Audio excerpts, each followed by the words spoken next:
Welcome to అమ్మ చేతి అమృతాలు YouTube channel.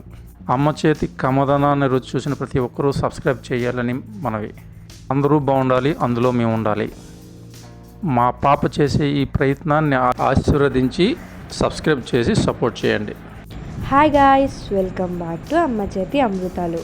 ఈరోజు రెసిపీ ఏంటంటే ఉల్లిపాయ పులుసు. ఎలా ప్రిపేర్ చేసుకోవాలి వీడియోలో చూద్దాం. ఫస్ట్ మనకి కావాల్సిన ఇంగ్రీడియంట్స్: జీలకర్ర పోపు, ఎండుమిరపకాయలు, కరివేపాకు, అల్లం వెల్లుల్లి, కారం, పసుపు, ఉప్పు, ఉల్లిపాయలు, టమాటీలు. నేను ఒక టమాటీ తీసుకున్నాను ఇక్కడ. ఈ విధంగా కట్ చేసుకొని పక్కకు తీసుకోండి.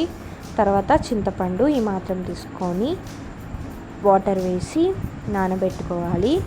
దాని తర్వాత మిక్సీ జార్ తీసుకొని ఉల్లిపాయలు, టమాటీలు వేసేసి అల్లం వెల్లుల్లి అండ్ మూత పెట్టి మిక్సీ పట్టుకోవాలి. ఈ విధంగా పేస్ట్లా చేసుకోవాలి.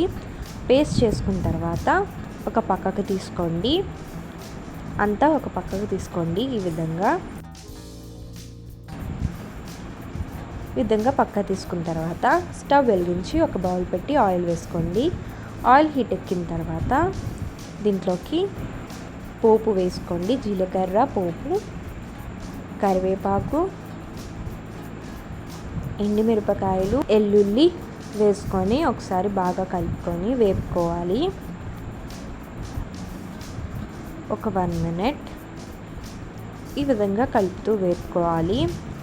దాని తర్వాత ఆనియన్ పేస్ట్ అనేది వేసుకొని బాగా కలుపుకోవాలి. ఇది ఒక 10 మినిట్స్ వరకు వేగనివ్వాలి. ఈ విధంగా వేగిన తర్వాత దీంట్లోకి తగినంత ఉప్పు, తగినంత కారం, పసుపు వేసి బాగా కలుపుకోవాలి. ఈ విధంగా బాగా కలుపుకున్న తర్వాత దీంట్లోకి చింతపండు నానబెట్టుకున్నాం కదా, ఈ విధంగా దాని రసం అనేది తీసుకొని వేసుకోవాలి. మీకు ఎంత పులుపు కావాలో అంత వేసుకోండి. వేసుకున్న తర్వాత ఈ విధంగా బాగా కలుపుకోవాలి. కలుపుకున్న తర్వాత ఇది ఒక 2 మినిట్స్ వరకు ఉడకనివ్వాలి. ఈ విధంగా ఉడికినప్పుడు దీంట్లోకి కొంచెం బెల్లం అనేది వేసుకోవాలి. పులుపు అనేది విరగడానికి కొద్దిగా వేసుకోండి, ఎక్కువ వేసుకోవద్దు. ఇంకొక 2 మినిట్స్ వరకు ఉడకనివ్వాలి. దాని తర్వాత మన టేస్టీ ఉల్లిపాయ పులుసు అనేది రెడీ అయిపోతుంది. చూసారు కదా, చాలా ఈజీగా టేస్టీగా ఇంట్లోనే ప్రిపేర్ చేసుకోవచ్చు. చాలా తక్కువ టైంలోనే చాలా ఈజీగా ప్రిపేర్ చేసుకోవచ్చు. ఈ వీడియో మీకు ఎలా అనిపించిందో కామెంట్ బాక్స్లో కామెంట్ చేయండి. అండ్ ఫర్ మోర్ వీడియోస్కి సబ్స్క్రైబ్.